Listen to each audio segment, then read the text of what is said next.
Many of us put in many hours at our jobs to feed our families or to just make ends meet. I've talked in the past about how we need to get away from our jobs and do something more. The jobs we work are nothing more than modern day slavery. The slave plantation never went away. We have all patronized these plantations, and many of our people work at these plantations. McDonald's, Burger King, Taco Bell.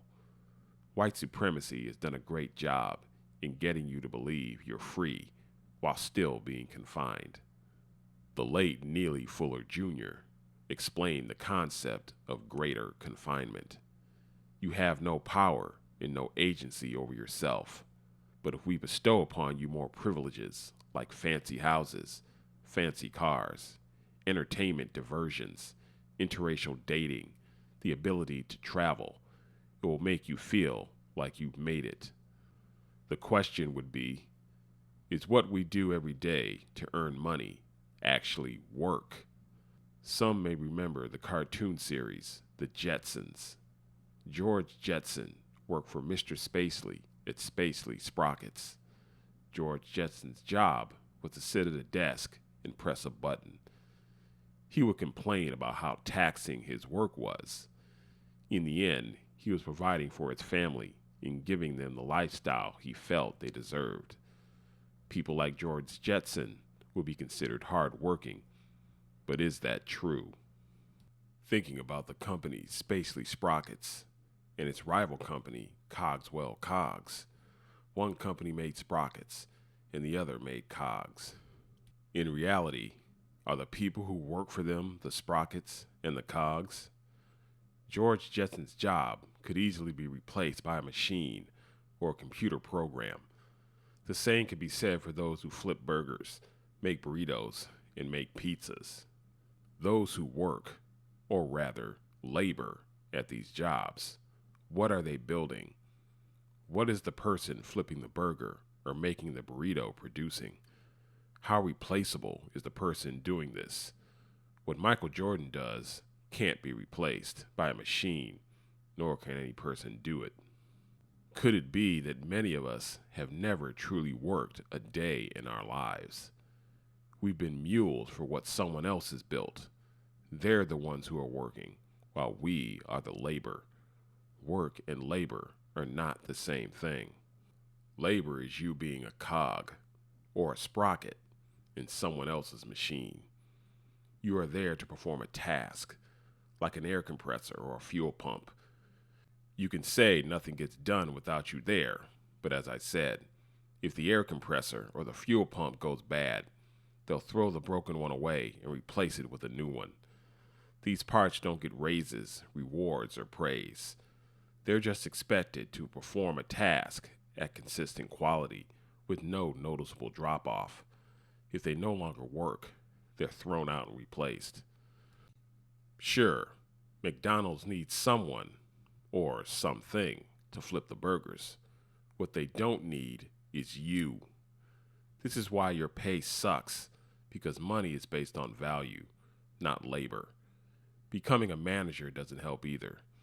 All you get is way more responsibility and hours for slightly higher pay than regular employees. The solution isn't to work smarter and not harder. The solution is to actually work. Walking away from your job isn't practical for most people. But what is your plan to not be working this job in the next 5 years? What are you going to build, produce, and create? How are you going to generate value for the world? Doing this is what work actually is. Work produces a product. Work is not a repetitive task. Work produces value for others. Flipping a burger produces no value. The value was already created by the person who created the burger and the place to make the burgers. You're just the tool to fabricate the product. You are not valuable. The burger is. That product can continue to be made without you there, and was there before you showed up. What have you built, produced, or created when you made that burger or that burrito? You didn't come up with a combination of ingredients. You didn't come up with how it would be made or what it would look like. Those who work factory jobs, you didn't design the vehicle or engineer how it would be put together. You simply did what you were told to do. You followed the instructions given to you to reproduce a product someone else created.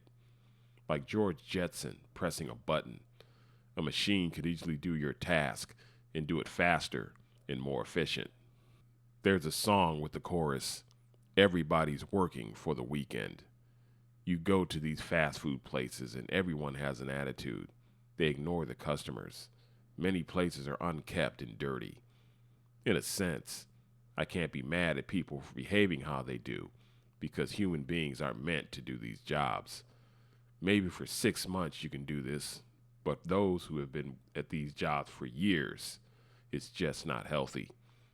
We're meant to be creative, and working fast food and working the assembly line at the plant isn't conducive to creativity. A job by nature isn't creative. A job is an assigned task one is called to perform. Creativity is seen as a negative in this case because the person who called you to do the job only values the job being done. They don't care about your creativity and unique ideas because these things are unnecessary for the assigned task to be completed. Coming up with a unique way to make the burger and the burrito only messes with the consistency of the product and leads to dissatisfied customers. Without Nas, there is no Illmatic. Jordan shoes have no value without Michael Jordan and what he accomplished on the basketball court. These are men who produce value for the world and cannot be replaced. They can be imitated, but never duplicated. What you do at your job can be easily duplicated. When you can do things the majority of the world population cannot do, that's when you make the big time money. When you do something that could easily be done by another person or machine, you get paid peanuts. Workers are rich, laborers are poor. This means we need to stop laboring and get to work. What unique thing will we bring to the world which will produce value? The ability to create is in all men, as those bearing the image of the Most High. We've been taught a lot of bad things, which has stifled this creativity, which we need to unlearn to realize our full potential. When the Most High created the heavens and the earth, he did not follow a set of instructions. He simply brought forth existence from his own creativity and knowledge. He made men in his image and likeness to do the same, not on the same scale, as we don't have the Most High's abilities, but in the same sense. Cars, houses, roads, computers, musical instruments, machinery are all things created by men working with the capacity given to them by the Most High to be creative. Our parents and the schools we went to taught us to be obedient laborers. They didn't teach us to be competitive workers. It's been said the world is run by the C students, the ones who bucked the system and thought outside the box they were put in. Public school was made to produce a labor force for the ones who would be the ruling class. It made sure these people knew how to read so they could read instructions and take directions. You learned how to write so you could fill out forms legibly. You also learned basic math so you can handle the money and give correct change to customers. They took various things out of modern schools, like woodshop and home economics, as they no longer need the average person to have these skills. There was a time when crafts and homemaking were necessary for the average person to know, so society could run smoothly. Not anymore. Cars used to be made totally by hand. Now they are made mostly by machines, with the human being on the assembly line performing remedial assembly tasks. Machines are becoming more prevalent in these types of jobs, and if we don't want to be professionals and be courteous at our jobs, but want to have an attitude and act like we don't want to be there, automation is coming to take your place. I've talked about in the past how being average isn't going to cut it anymore. Your parents and grandparents migrated north to take advantage of the advent of the auto industry. This allowed people to get a plant job, which played plenty in the time where the cost of living was dirt cheap. 10-cent hamburgers, 30-cent gas, $5,000 cars, and $50,000 homes are never coming back. Your parents grew up in an economic anomaly. There is no job which is going to help you feed your family, put all the kids through college, afford a new house, a new car, and still have money left over for retirement. If that's what you want, then you have to work. And I don't mean plugging away at your job. You need to build and create something of value. Scripture tells us the sluggard will be forced into slave labor. Flipping burgers at McDonald's is easy. Anyone can do it. It requires no skills, which is why people who work these types of jobs are categorized as unskilled labor, which is in every way accurate. This is what the slaves on the plantation were. Anyone can pick cotton. You are out there all day in the hot sun with no breaks. If you can no longer do it, they got rid of you and put someone else there. Some will tell you just to work harder. The 40-hour work week becomes an 80-hour work week. Many people are working 2 and even 3 jobs. 80 hours will either have you working 12 hours every day or 16 hours for 5 days.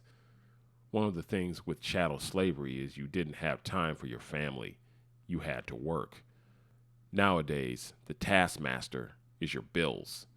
You won't work because someone is standing over you with a whip. You will work because a company is standing over you with an eviction notice, a shut-off notice, or a threat of repossession. You will work because your children need food, clothing, and shelter, and these things are more expensive than ever before. Many today will never retire. They'll work until they drop dead, just like on the plantations. The more things change, the more they remain the same.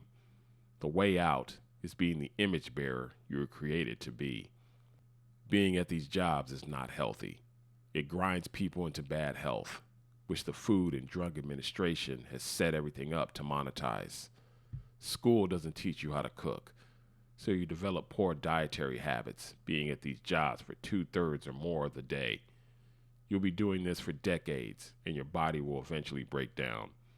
Not having any time for yourself will break you down mentally and emotionally, which leads to bad behavioral habits and substance abuse. By substance abuse, I'm not just talking about drugs and alcohol.